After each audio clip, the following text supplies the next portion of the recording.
What's up, what's up, y'all? It's your boy Grant back with another video, man. It's been a long time. Kind of been stuck on what I want to do or do video on, but now that we're kind of 3 years into the 2020s, I kind of thought it'd be a good time to think about the generation-defining and albums that we have. So the first thing I want to say was, obviously, not even obviously, but there's a big, of course, I think the biggest question is probably Whole Lot of Red by Playboi Carti. And the reason why I said that is because you have the Yeats, you have the Ken Carsons, you have the Homicide Gangs, you have the Destroy Lonelys,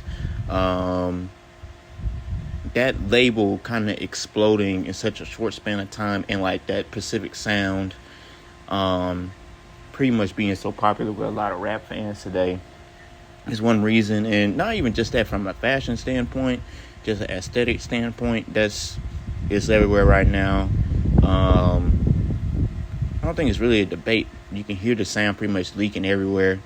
So that's one big so that was one big choice for me. Personally, I'm not the biggest fan of Opium, but at the same time, I have certain projects I like by them, but in mass, I feel like their sound kind of bleeds too much and they try to sound more like great value versions of Carti than themselves to me. So that's one big thing. But other than that, I feel like that's an easy choice to pencil in. Really no debate for me. The second one I want to say is,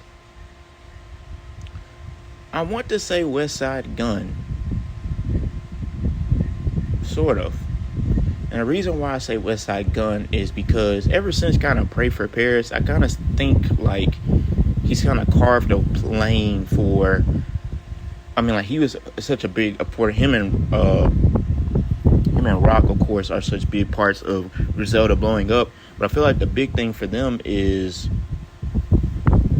how important, not even how important, but how big they've gotten since Pray for Paris, right? Like, I think they've had so much success off of that one album, and bringing a bunch of light to one particular subgenre of rap with, because you have the Pray for Paris, you got the, what is that name of that fucking Benny album? I cannot remember. Burden of Proof, Pray for Haiti, the Bodie James albums, but that's kind of its own separate thing. Just that whole subgenre of, I'd say, I don't want to say Cool G influence rap, but I think because it's a lot of shit that goes into it. But I think just off of rip, I think Westside Gunn has to be there because of how much. Because Griselda is almost, I'm not going to say a household name, but their name now, but they're almost like, if I mention like Westside Gunn, who Westside Gunn is, somebody would at least kind of, oh, I've heard that name before now. So that's that.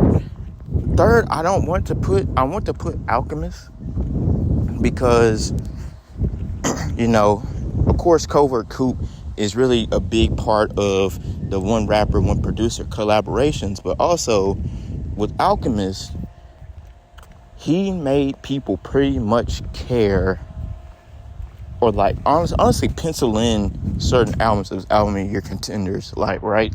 Like, for example, if your album was produced by Alchemist, the hip-hop community would pretty much crown that as, yeah, this is my album of the year talks. Like, even with Larry June's album, I know people that are like, yeah, man, I fucking love this album. This is one of my albums of the year. Not everybody, not me, because I think I have a lot of not better stuff, but I have a lot of other picks this year, because it's just been such a long year. And to me, the mainstream, even though it's been lacking, the the non-mainstream has kind of been feeding me a lot. So I'd put Insulin Alchemist in there. He's had an album of the year contender almost every year. I say this year would probably be Earl's album.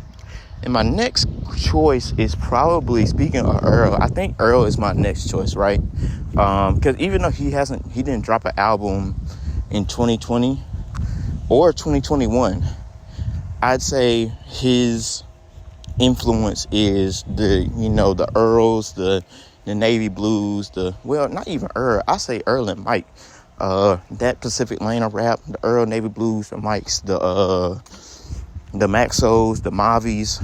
I say that lane of rap has gotten a very big boost because of him, and making people kind of pay more attention to not necessarily like cadences or how something sounds, but more so like penmanship in rap. And speaking of this, like, of course, Earl's album with Alchemist is obviously one of my album of the year contender picks. Mike's album as well, who Earl took a lot of style from for his new sound. So yeah, I'm kind of giving Earl a lot of credit because he was more popular, but at the same time, Mike definitely has a part in that. And which I say this, that the newest Mike album, I think that is his best shit, man. The production on there is so left field from what I usually hear from him. I think I've been playing it 24/7, man. His pen is on point. The production just kind of brings out how talented he is, with it being much more brighter and more left field than what he usually works with. So I think that was an easy pencil in for me. The next one I'm gonna say V's for the next one, right? I'm going to say V's, and the reason why I say this is because as long as Ganger was hyped, it showed he's probably the most snippet. He's probably one of the only other rappers I could say where the actual songs are harder than the snippets. And that used to be Cardi for a very long time. But V's was able to pretty much just garner hype off straight snippets for such a long time, ever since 2019 with Wavy Navy. And then Ganger pretty much blew up.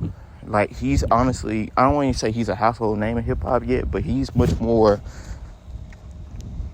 honestly mainstream now to how big he's blown up, man. And how successful Ganger has been.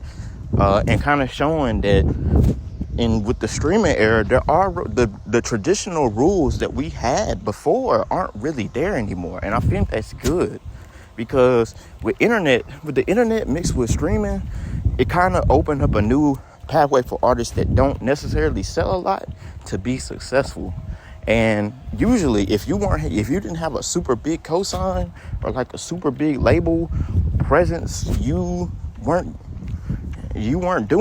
getting there, man. Like, that's what it was. And I think V's has to be in that conversation just for the sole fact. I'm trying to think make sure I'm not missing anybody.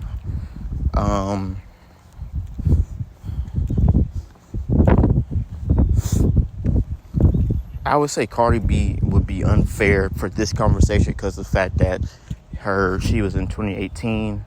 But the point still stands on how she sort of opened the door for, okay, more than one big female rapper can eat at a time.